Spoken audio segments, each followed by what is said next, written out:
स्वाति और राहुल की शादी को लगभग 3 साल बीत चुके थे। इन 3 सालों के बाद स्वाति और राहुल की ज़िंदगी में खुशियों ने दस्तक दी थी। स्वाति ने राहुल को बताया था कि वो माँ बनने वाली है। उनका प्यारा सा सपना कुछ ही महीनों में पूरा होने वाला था।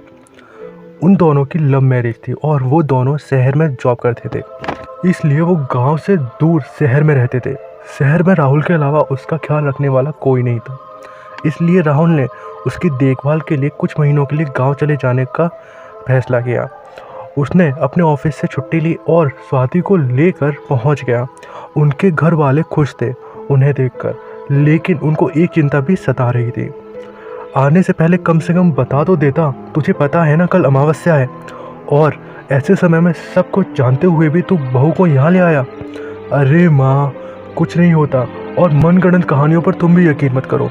चलो, वैसे भी बहुत भूख लगी है, खाना तो खिला दो। निर्मला का मन बेचैन सा हो गया था। उसने उन दोनों को खाना खिलाया और देर रात अपने पति के साथ अमावस्या के दिन होने वाली रस्मों के बारे में बात करने लगी।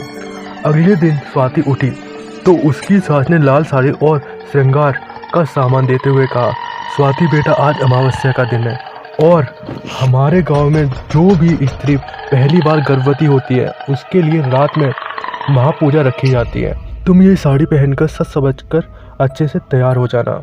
हमने तुम्हारे लिए शाम को महापूजा रखवाई है। अरे माँ, तुम ये कब से मनगढ़ंत कहानियों को मानती रहोगी? देखो रजत, मैं इस बारे में तेरे से कोई बात नहीं करना चाहती। मुझे अपने बहू के लिए जो करना है करने दे। मैं नहीं चाहती मेरी बच्ची पर किसी का भी बुरा साया या नज़र पड़े। ठीक है, मैं साथ नहीं आऊँगा, राहुल ने गुस्से में बोला। ठीक है स्वाति बेटा, तुम शाम को अच्छे से तैयार हो जाना। अपनी सास की बात पर स्वाति ने हाँ में सर हिला दिया और राहुल से रात को होने वाली महापूजा के बारे में पूछने लगे। राहुल ने उसको अंधविश्वास बताकर टाल दिया। स्वाति को भी राहुल की बात ठीक लगी, लेकिन वो अपनी सास का मान रखते हुए शाम को होने वाली महापूजा के लिए तैयार हो गई और गांव की औरतों ने आकर उसके घर के बाहर जमावड़ा लगा दिया। तो गांव की एक बूढ़ी औरत ने स्वाति के हाथ में चाकू देते हुए कहा कि वो पूजा के दौरान इस चाकू को अपने हाथ में संभाल के रखे। स्वाति कुछ नहीं जानती थी, तो वो गांव की औरत जैसे जैसे उसे कहने को कर रही थी वो कर रही थी। वो कुछ समझ नहीं पा रही थी। कुछ देर चलने के बाद वो एक जगह पर पहुंच गए। वहाँ गांव के सभी लोग इकट्ठा थे और पंडित जी पूजा की तैयारी कर रहे थे और अग्नि के सामने बैठा आदमी मंत्रों का उच्चारण कर रहा था। गांव के सभी औरतों ने स्वाति को ले जाकर अग्नि कुंड के सामने एक पत्थर पर बैठा दिया। तभी पंडित जी ने कहा गंभीर स्वर में कि महापूजा समाप्त नहीं हो जाती तब तक कोई अपनी आंखें नहीं खोलेगा और आसपास की आवाज़ों पर ध्यान नहीं देगा, नहीं तो उसके बाद जो भी परिणाम होगा उसका जिम्मेदार वो खुद हो गया। इतना कहकर पंडित जी ने पूजा शुरू की और स्वाति और सभी गांव वाले अपनी आंखों को बंद कर लिया। स्वाति का मन में बेचैनी सी होने लगी इतनी देर आंखें बंद करके। तभी पंडित जी ने अपने सामने बैठे उस आदमी को कुछ इशारा किया और उसने तुरंत जाकर अपने धारदार चाकू से एक मुर्गे की और एक बिल्ली की बलि दे दी। उस आवाज़ से स्वाति घबरा गई और उसने डर से अपनी आंखें खोल दी। उसने देखा तो उसकी आंखों के सामने एक मुर्गा और एक बिल्ली की बलि दी जा चुकी है। उसने ध्यान से देखा तो सभी लोग अभी भी अपनी आंखें बंद किए हुए थे, इसलिए उसने तुरंत अपनी आंखों को बंद कर लिया। कुछ देर बाद जब महापूजा समाप्त हुई तो स्वाति अपने घर गई और कुछ देर बाद कपड़े बदलकर स्वाति भी सोने के लिए चली गई। स्वाति अभी कुछ देर पहले ही सोई थी तो उसे खिड़की पर किसी के खटखटाने की आवाज़ महसूस हुई।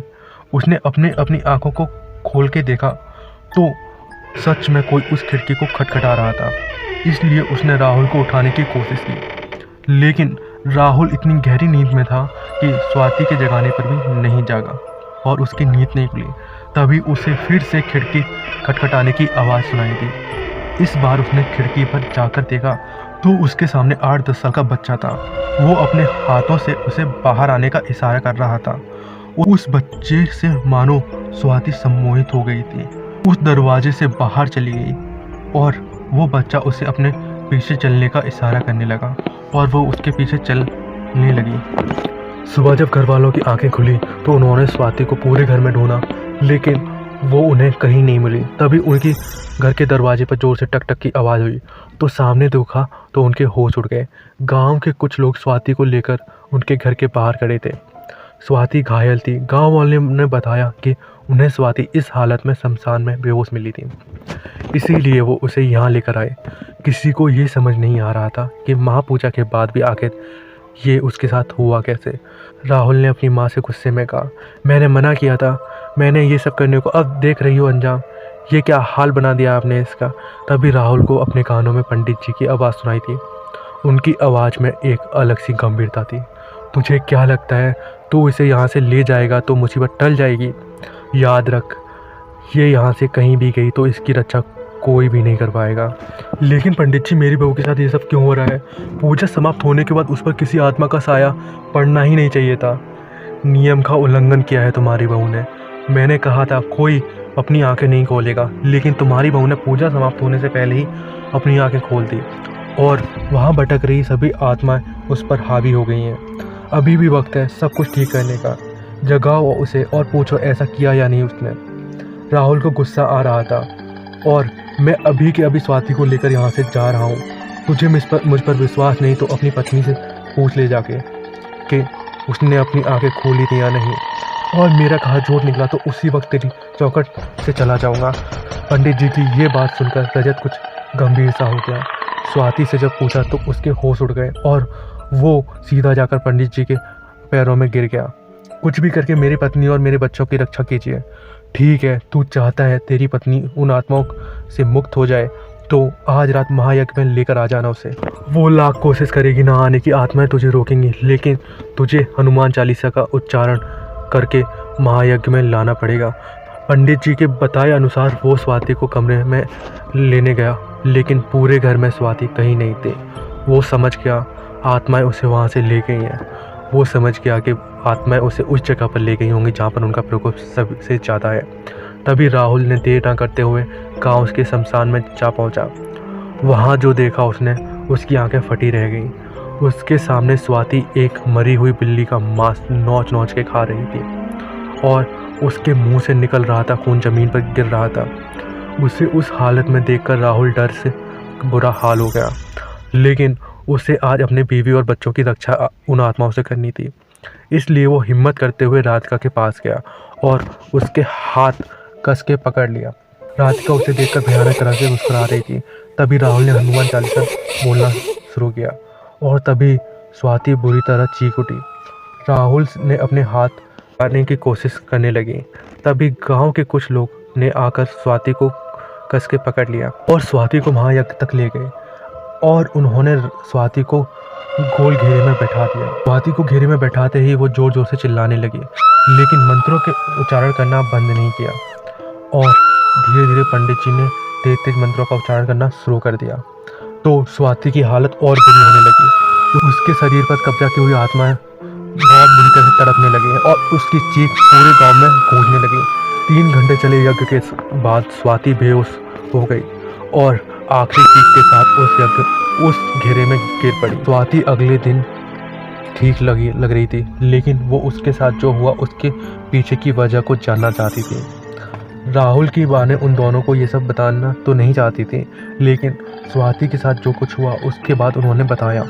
उनकी पूरे धन संपत्ति के लिए भगवान को छोड़ शैतान की पूजा करने लगे थे। शैतान को खुश करने के लिए वो अपने गांव के पहले हुए नवजात शिशु को बलि देते थे अमावस्या को, और उनके बच्चे की आत्माएं अभी भी इस गांव में भटकती हैं और जो गांव में गर्व से होती है वो आत्माएं उसे अपने साथ ले जाती हैं, और इसलिए ये महायज्ञ पूजा होती है और इसीलिए इस पूजा में बलि चढ़ाई जाती है, जिससे आत्माएं शांत रहती हैं नियम को तोड़ने वाले को, और जो नियम तोड़ता है उसे आत्माएं अगले 3 दिन में अपने साथ ले जाती हैं और 3 दिन बाद उसकी लाश उसी शमशान में मिलती है।